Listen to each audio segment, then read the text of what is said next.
membahas tuntas mengenai himpunan, dari pengertiannya, lambang himpunan, beserta soal-soal yang sering kita temui dalam kehidupan sehari-hari. Jadi jangan kemana-mana, tetap nonton video kita kali ini.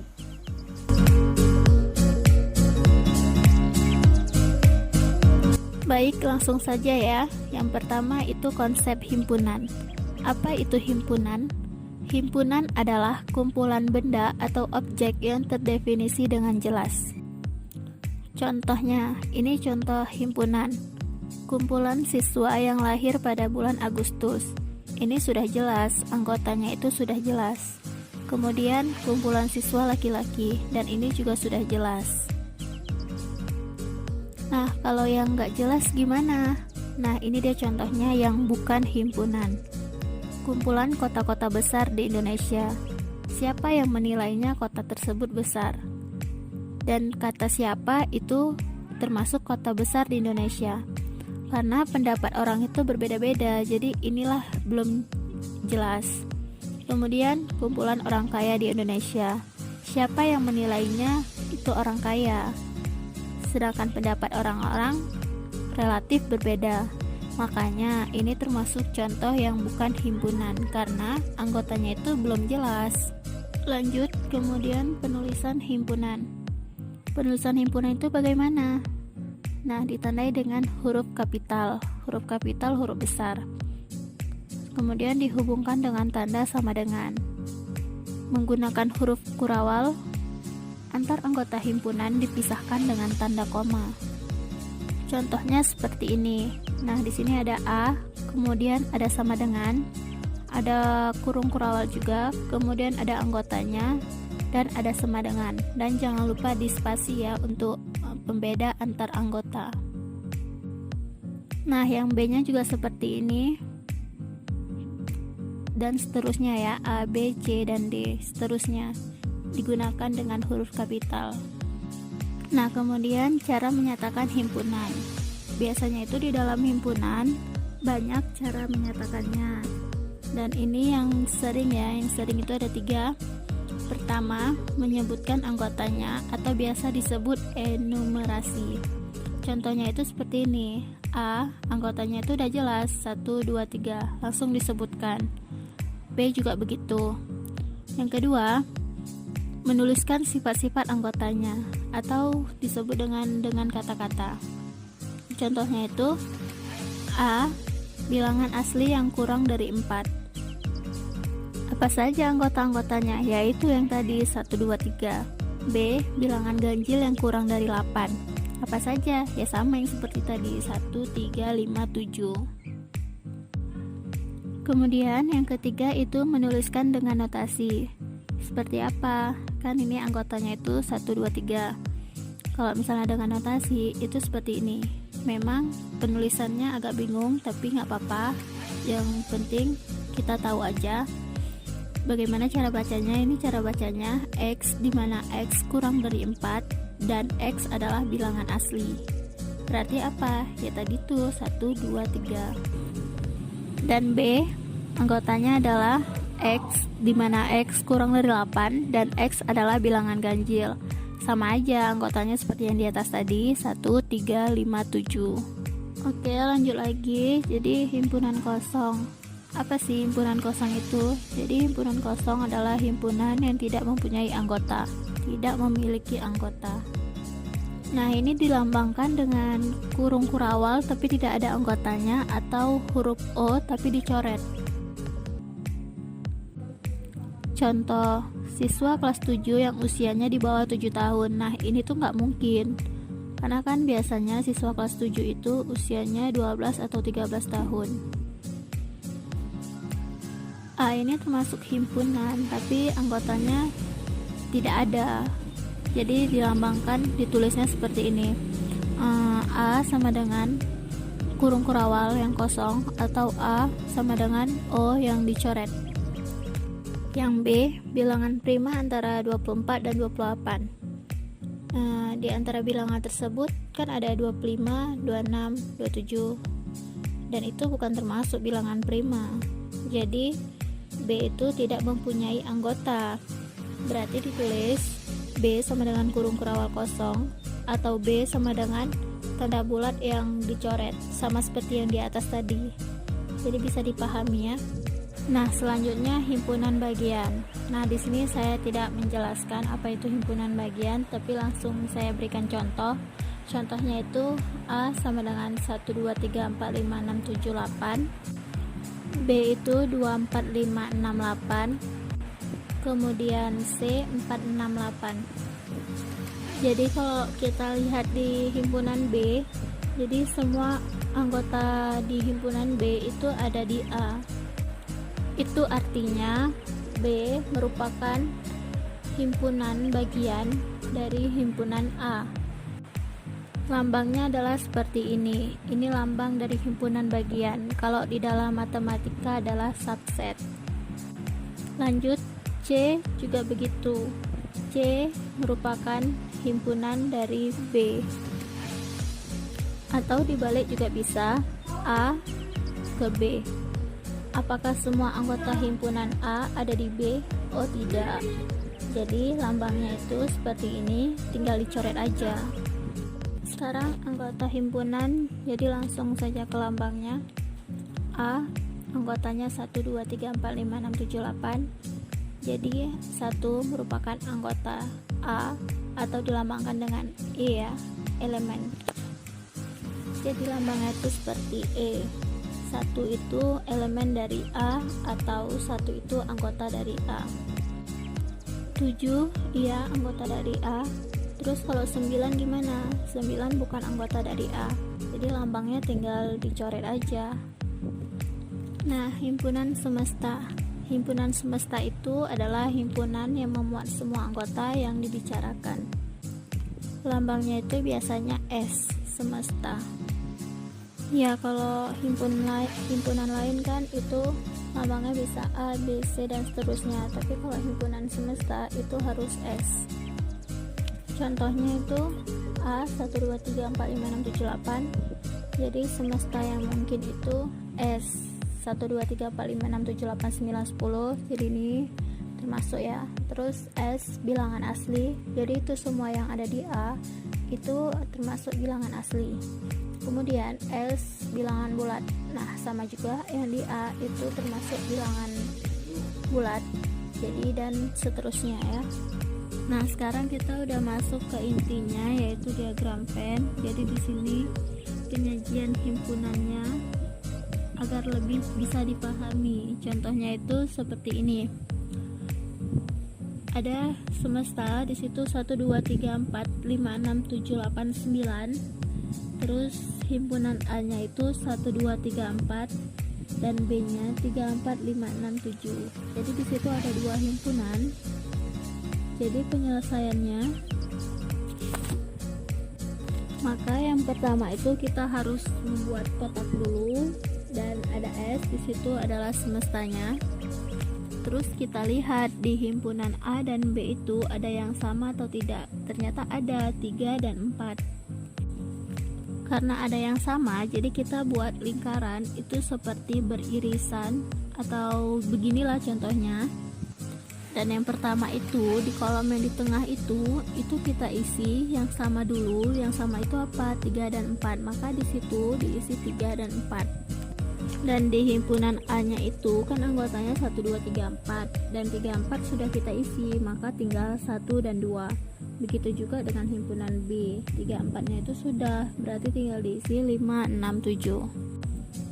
Nah, beginilah diagram Venn-nya. Terus bagaimana dengan 8 dan 9? Kan itu tidak ada di himpunan A dan B.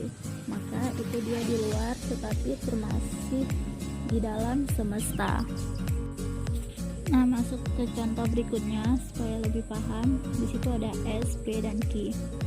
Jadi di situ Q-nya itu termasuk anggota di P. 4, 5, 6 itu ada di anggota P. Jadi itu lingkarannya itu seperti ini. Q masuk di dalam lingkaran P. Jadi di Q-nya itu kita isi 4, 5, 6. P-nya itu sisanya 1, 2, 3. Dan yang nggak ada di mana? Kita taruh di luar. Tetap di dalam semesta. Nah, contoh selanjutnya itu ada S, K, dan L.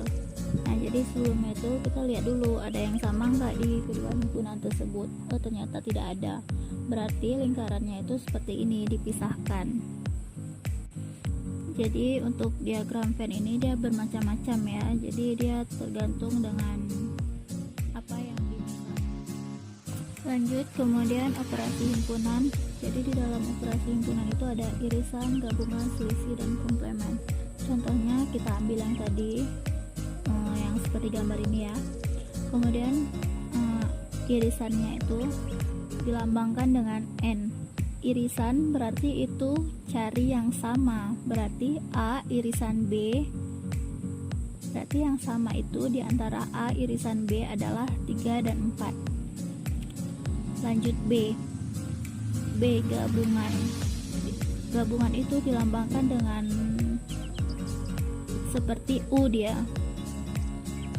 Gabungan itu adalah semua anggota yang ada di A dan di B. Jadi semua kita tulis A gabungan B itu 1, 2, 3, 4, 5, 6, 7. Jadi yang sama tadi kita tulis satu aja, nggak usah 2 kali. Terus kemudian selisih. Jadi di sini yang sering sulit untuk dipahami. Jadi A kurang B itu semua anggota himpunan yang ada di A dikurangin dengan B, yaitu dikurangin yang ada samanya. Berarti kan yang di himpunan A itu 1, 2, 3, 4, kita kurangi dengan yang sama 3 dan 4, berarti sisa 1 dan 2. Berarti anggotanya adalah 1,2. Gimana dengan B min A? Berarti anggota B dikurangin yang sama, berarti sisa 5, 6, 7. Kemudian komplemen itu lambangnya biasanya C di atas atau tanda petik di atas atau disebut dengan aksen. A komplemen C berarti itu selain anggota A. Jadi anggota A itu kan 1, 2, 3, 4. Berarti yang selain anggota A apa aja? Berarti 5, 6, 7, 8, 9. Lanjut, kalau misalnya yang selain B, berarti yang bukan B apa saja? Kan anggota B itu 3, 4, 5, 6, 7. Berarti selain B 1, 2, 8, 9. Jadi yang di semesta itu juga dihitung, ditulis juga. Kemudian kita masuk ke intinya ya, penerapan himpunan. Tapi ini berupa soal cerita. Contohnya itu, nah ini contohnya misalnya ditanya itu jumlah semuanya. Jadi contohnya itu misalnya ada siswa, ada 20 anak suka basket, 31 anak suka voli, dan 15 anak suka keduanya. Berapa jumlah seluruh siswa tersebut? Seringkali yang saya jumpai itu cara menjawabnya itu dijumlahkan semuanya. Tapi itu sebenarnya salah karena ini ada jebakannya. Jebakannya itu di mana? Ya, di bagian yang suka keduanya. Jadi langkah pertama untuk mengerjakan soal tersebut adalah fokus pada yang suka keduanya. Jadi gambarnya itu seperti ini, yang gambar irisan ya. Jadi di bagian tengahnya itu kita isi yang emang suka keduanya. Nah, berarti yang suka basket itu kita tulis 5 anak. Loh, kok 5 anak? Iya, karena kan 5 ditambah 15 itu 20. Jadi itu kita totalin. Makanya hasilnya itu 20 sesuai dengan yang soal tadi, 20 anak suka basket. Karena kan 15 tadi itu udah termasuk suka keduanya. Sekarang yang voli yang udah ada 15 anak dan totalnya itu 21. Berarti yang sisa 16 anak. Jadi jumlah siswanya itu 5 ditambah 15 ditambah 16 sama dengan 36 anak. Lanjut contoh yang B, itu ditanya yang di luar. Itu berarti maksudnya yang ditanya itu yang ada di luar lingkaran. Jadi contohnya itu siswa 7D ada 40, ada 25 anak suka basket, 10 anak suka keduanya, dan suka voli ada 15 anak. Berapa siswa tidak gemar keduanya? Masih sama dengan contoh yang sebelumnya, yaitu fokus pada yang suka keduanya. Itu wajib ya kalau misalnya kita mau mengerjakan soal yang seperti ini. Karena kalau misalnya nggak fokus yang di bagian itu akan kesulitan untuk mengisi jawabannya. Jadi gambarnya itu seperti ini, yang beririsan selalu seperti ini ya. Jadi yang pertama itu kita isi yang suka keduanya, yaitu 10 anak. Yang basket itu kan totalnya 25, berarti kurang 15, dan yang voli kurang 5 anak. Nah, yang ditanya yang mana? Yang ditanya itu siswa yang tidak gemar keduanya atau yang di bagian luarnya.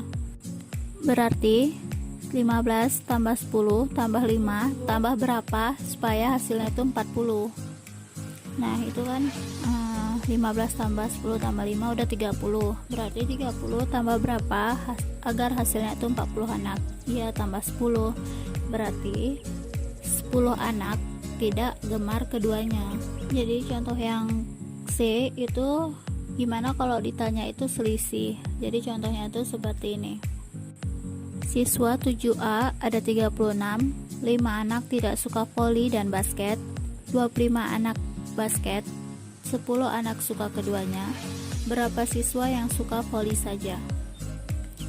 Jadi masih sama seperti tadi, tetap fokus pada keduanya. Dan yang suka basket itu ada 15 anak. Kemudian yang tidak suka keduanya itu ada 5 anak. Dan yang ditanya itu berapa siswa yang suka voli saja. Jadi itu masih belum tahu ya, yang suka voli itu ada berapa anak. Nah, jadi itu kan tadi totalnya itu ada 36 siswa. Jadi tinggal kita totalin aja. 15 tambah 10 tambah 5 yang tidak suka keduanya tadi, tambah berapa agar hasilnya itu 36 anak. Yaitu jadi 15 tambah 10 tambah 15 itu 30. Jadi 30 tambah berapa agar hasilnya itu 36, berarti 6. Jadi ada 6 anak yang suka voli. Oke, kita lanjut ke soal yang selanjutnya, yaitu yang D. Ini kalau ditanya yang irisan, agak sulit kalau misalnya kita menggunakan cara yang ada di buku-buku, tapi nggak apa-apa, coba aja dengan cara yang kita bahas kali ini. Contohnya itu seperti ini. Siswa 9C ada 30, 5 anak tidak suka sepak bola dan basket, 19 anak suka sepak bola, 15 anak suka basket, dan yang ditanya itu berapa siswa yang suka keduanya. Nah, jadi kan di soal-soal yang sebelumnya tadi itu kita fokus pada yang suka keduanya. Dan kali ini yang ditanya adalah yang suka keduanya. Jadi gimana? Jadi caranya itu, jadi kita tuh fokus yang pertama itu fokus pada yang jumlah keseluruhannya, yaitu 30 anak. Kemudian sisanya itu kita jumlahkan 5 tambah 19 tambah 15. Jadi yang 5 ditambah 19 dan ditambah 15 tadi, kalau misalnya kita jumlahkan itu akan berlebih dari siswa yang ada. Jadi 39 dikurang berapa agar hasilnya itu 30. Berarti 39 dikurang 9 agar hasilnya itu 30. Berarti 9 itulah anak yang suka keduanya. Jadi kuncinya adalah jumlahkan semua angka kecuali yang jumlah total, itu pasti hasilnya akan melebihi dengan jumlah total siswanya. Jadi tinggal dikurangin aja gitu. Nah, teman-teman udah dilihat kan mengenai materi himpunan.